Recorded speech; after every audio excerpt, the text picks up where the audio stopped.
Hello friends, welcome to Indian study पर आपका स्वागत है। दोस्तों, आज की इस वीडियो में उत्तर प्रदेश लेखपाल में जो हिंदी आनी है उसका मैं प्रैक्टिस सेट लेकर के आया हूं। ध्यान दीजिएगा, 25 क्वेश्चंस आपके हिंदी के हैं।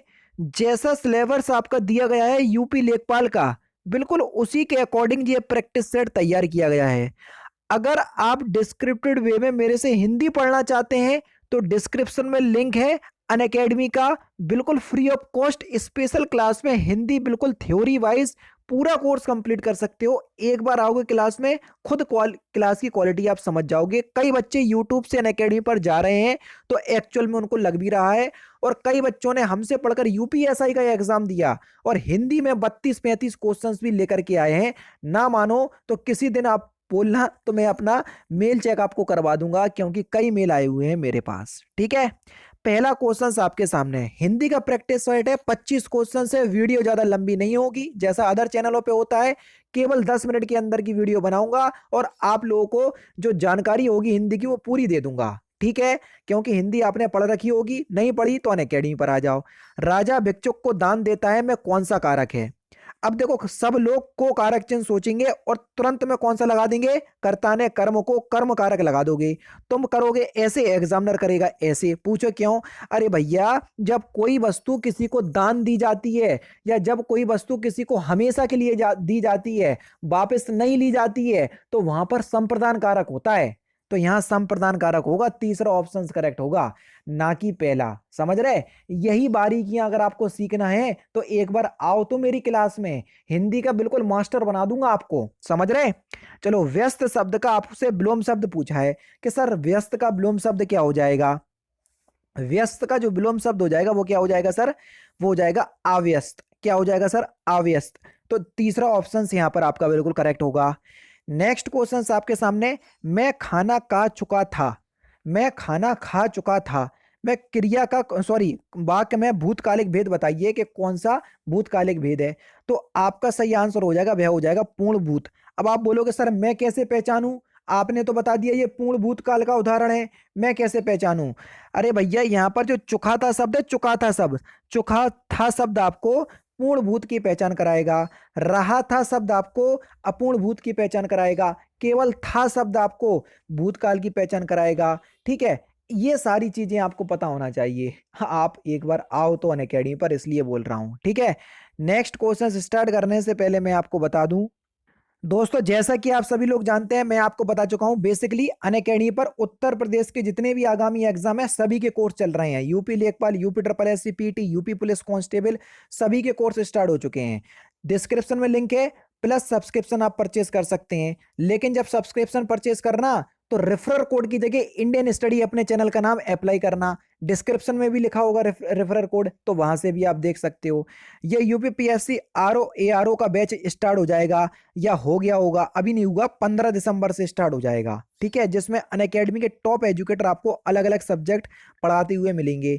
3 महीने का ये टारगेटेड बैच है। लैंग्वेज इस बैच की हिंदी है। अगर आप पढ़ना चाहते हो तो डिस्क्रिप्शन में लिंक है। बेसिकली सबसे अच्छी बात अनअकैडमी की यही है, यूपीपीएससी या UP triple S C category दोनों एक ही है। सब्सक्रिप्शन इसके अंदर परचेस करोगे तो इस कैटेगरी में जितने भी कोर्स चलाए जा रहे होंगे आप सभी को एक्सेस कर पाओगे। ठीक है, रेफरल कोड की जगह इंडियन स्टडी अपने चैनल का नाम विदाउट स्पेस से अप्लाई करना, तो आपको इंस्टेंट 10% का डिस्काउंट भी प्राप्त होगा। अब देखते हैं नेक्स्ट क्वेश्चन।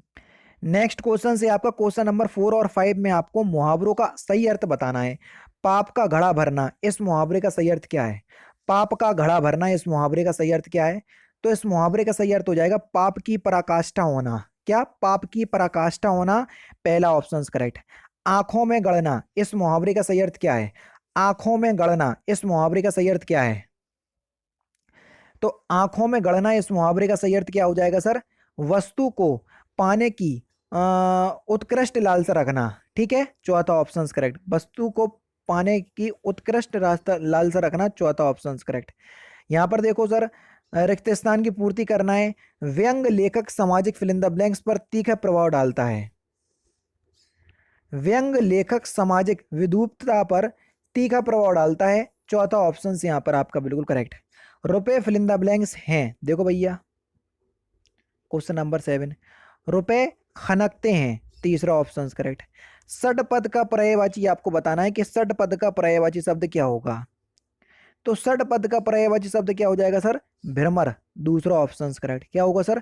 भ्रमर। दूसरा ऑप्शन करेक्ट। क्वेश्चन नंबर 9 और 10 में एक वाक्य को 4 भागों में विभक्त कर दिया है, जिस पार्ट में गलती है वही आपको बताना है। समय का सदुपयोग द्वारा मनुष्य देवता बन जाता है। समय का सदुपयोग के द्वारा, देखो पढ़ने ही से पता चल गया हो गया कि इसके किस पार्ट में गलती है। समय का सदुपयोग नहीं होगा, समय के सदुपयोग के द्वारा मनुष्य देवता बन जाता है। तो ये वर्ड गलत दिया हुआ है, तो पहली पार्ट में गलती हो जाएगी। ठीक है, चलो भैया। दूसरा क्वेश्चन नंबर 10 है, तुमने अपनी स्वेच्छा से यह काम किया है। अब आप बताओ इसके किस पार्ट में गलती है। अरे भाई, तुमने अपनी स्वेच्छा, अब ये स्वेच्छा शब्द हो जाएगा। स्वेच्छा का मतलब होता है स्वयं की इच्छा, यानी कि खुद की इच्छा, यानी कि अपनी इच्छा, और अपनी शब्द पहले ही आ गया इसमें, जो कि गलत है। स्वेच्छा आएगा इसमें, तुमने स्वेच्छा से ये काम किया है, तो अपनी शब्द गलत है, इसलिए पहली पार्ट में गलती है इसमें भी। ठीक है, चलो यहां पर आपको बताना है अनुपम और अतुल का दूसरा अर्थ क्या होगा। ये अनेकार्थी शब्द हैं। ठीक है, अनेकार्थी शब्द हैं। अनुपम का अर्थ है अतुल, और एक क्या हो जाएगा? दूसरा अर्थ। तो सही आंसर हो जाएगा अपूर्व, यानी कि पहला ऑप्शन करेक्ट। कल्प वृक्ष का एक अर्थ है आपका परिजात, और दूसरा अर्थ क्या होगा कल्प वृक्ष का? उसको हम क्या बोलेंगे सर? कल्पतरु भी बोलेंगे। दूसरा ऑप्शन करेक्ट। महोर्मी में आपको संधि बताना है कि महोर्मी में कौन सी संधि है, या संधि विच्छेद आपको करना है महोर्मी का। महोर्मी का संधि विच्छेद आपको करना है। तो सही आंसर आपका क्या हो जाएगा सर? महा प्लस उर्मी, है ना। तीसरा ऑप्शन से आपका बिल्कुल क्या हो जाएगा सर? करेक्ट हो जाएगा, महा प्लस उर्मी। अब देखो, बड़ा आ और बड़ा उ मिलके क्या औ का निर्माण करेंगे। औ की मात्रा भी लगी, ये लगी है सर। सर ये किसका नियम है? सर ये गुण संधि का नियम है। किसका? गुण संधि। तो महोर्मी में गुण संधि होगी, बिल्कुल। संधि पढ़ लोगे एक बार, जिंदगी में नहीं भूलोगे मेरे से। 14 और 15 में देखो, वाक शुद्ध वाक्य का चयन करना है। कौन सा वाक्य सिद्ध है? आराम से वीडियो को पॉज करो, पढ़ो, और दोनों ही क्वेश्चंस के आंसर बताओ, 14 और 15। तो सही आंसर आपका क्या हो जाएगा सर? क्वेश्चन नंबर 14 में मोहन और गीता गा रहे हैं। तीसरा ऑप्शन यहाँ पर फिलहाल करेक्ट होगा। यहाँ पर क्वेश्चन नंबर 15 देखो, तो सही आंसर हो जाएगा गांधी जी ईश्वर के पक्के पक्के भक्त थे। तो यहाँ पर तीसरा ऑप्शन करेक्ट हो जाएगा। क्वेश्चन नंबर 16 और 17 में आपको वाक्यों के लिए एक शब्द बताना है जिसे प्रमाण द्वारा सिद्ध ना किया जा सके। वाक्यांशों के लिए एक शब्द क्या होगा, उसको हम क्या बोलेंगे? तो उसको हम आप्रमेय बोलेंगे। क्या बोलेंगे? आप्रमेय। जो प्रमाणित ना किया जा सके उसको बोलेंगे अप्रमाणित। ठीक है, नहीं तो कई बच्चे यही सोचने लगे होंगे। जिसे जीता ना जा सके, वाक्यांशों के लिए एक शब्द क्या होगा? जिसे जीता ना जा सके उसको बोलेंगे हम अजय। पहला ही ऑप्शन करेक्ट। विस्मय स्थाई भाव है किस रस का? विस्मय किस रस का स्थाई भाव है? तो विस्मय जो है वो किस रस का स्थाई भाव है? तो सही आंसर हो जाएगा सर शांत रस का। ठीक है, विस्मय, विस्मय आपका अद्भुत रस का स्थाई भाव होगा, शांत रस का तो निर्वेद होता है। सॉरी, माफ कीजिएगा। ठीक है, वर का स्त्रीलिंग शब्द आपको बताना है। वर का स्त्रीलिंग शब्द क्या होगा? तो वर का स्त्रीलिंग शब्द क्या हो जाएगा? वधु। चौथा ऑप्शन बिल्कुल करेक्ट हो जाएगा। क्वेश्चन नंबर 20 में आपको तद्भव शब्द बताना है कि कौन सा तद्भव शब्द है। निडर। निडर जो है वो एक तद्भव शब्द है। रहीमन पानी राखिए बिन पानी सब सून, पानी गए न उबरे मोती मानस चून। जल्दी बताओ। हे रहीम, यानी कि हे भगवान, पानी की जो पानी राखिए, यानी कि पानी जो है वो बना रहने चाहिए। पानी गए ना उबरे मोती मानस चून, यानी कि हर किसी के लिए दिक्कत ही दिक्कत हो जाएगी, श्लेष अलंकार हो जाएगा, क्योंकि पानी का अर्थ मोती मानस चून इनसे बताया गया है। समझ रहे? श्लेष अलंकार हो जाएगा। चौथा ऑप्शन करेक्ट। कौन सा शब्द बहुवचन है? पिणाल, हस्ताक्षर, समाचार, दर्शन, ये सभी शब्द हमेशा बहुवचन की तरह प्रयुक्त होते हैं। तीसरा ऑप्शन करेक्ट। भरपेट में समास आपको बताना है। अव्ययीभाव समास होगा। पहला ऑप्शन करेक्ट। आगे भर प्रा प्रति आगे दिख जाए तो अव्ययीभाव समास होता है। फूल का तत्सम आपको बताना है। सिंपल है, आसानी से बता सकोगे। तो फूल का तत्सम क्या हो जाएगा, जल्दी बताओ।